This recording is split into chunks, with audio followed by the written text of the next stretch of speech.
চিকিৎসকের অভাবে দেশে গ্রামাঞ্চলের মানুষ চিকিৎসা সেবা পাচ্ছেন না। এই অবস্থা থেকে বের হয়ে আসতে হবে বলে মন্তব্য করেছেন doctor Zubaida Rahman. Holy Family Red Crescent হাসপাতালে এক অনুষ্ঠানে তিনি এসব কথা বলেন। বিস্তারিত রাশিদুল কাদিরের আরও একটি রিপোর্টে। Holy Family Red Crescent Medical College and হাসপাতালের কৃতি শিক্ষার্থীদের সম্মাননা ও সাংস্কৃতিক প্রতিযোগিতার পুরস্কার বিতরণ। আর এতে প্রধান অতিথি হিসেবে অংশ নেন প্রধানমন্ত্রীর সহধর্মিণী ডাক্তার জুবাইদা রহমান। সকালে অনুষ্ঠানের স্থলে পৌঁছে হাসপাতাল চত্বরে বৃক্ষরোপণ করেন ডাক্তার জুবাইদা রহমান। অনুষ্ঠানে বক্তারা বলেন, দেশের চিকিৎসা ব্যবস্থা উন্নত করতে চিকিৎসকদেরকেই ভূমিকা নিতে হবে।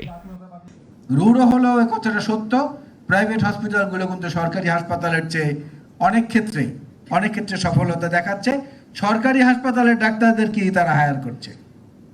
সুতরাং এখানে নৈতিকতার কিন্তু বিষয় কিছু রয়েছে।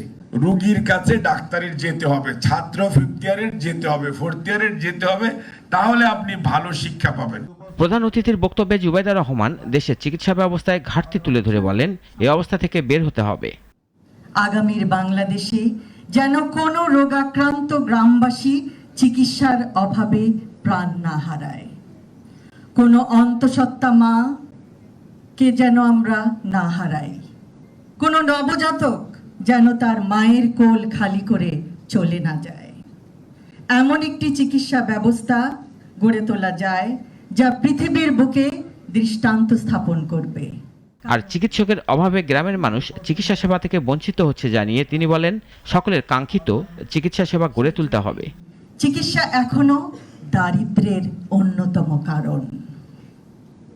আপনাদের দিকেই তাকিয়ে আছে বাংলাদেশ। আপনারা নিশ্চয়ই মেধা, শ্রম, অধ্যবসায় ও দেশপ্রেম এ উদ্বুদ্ধ হয়ে গড়ে তুলবেন সকলের কাঙ্ক্ষিত চিকিৎসা ব্যবস্থা। বক্তব্য শেষে প্রতিষ্ঠানটির কৃতি শিক্ষার্থী ও সাংস্কৃতিক প্রতিযোগিতায় বিজয়ীদের মাঝে পুরস্কার বিতরণ করেন ডাক্তার জুবাইদা রহমান। রাশিদুল কাদির, নাগরিক, ঢাকা।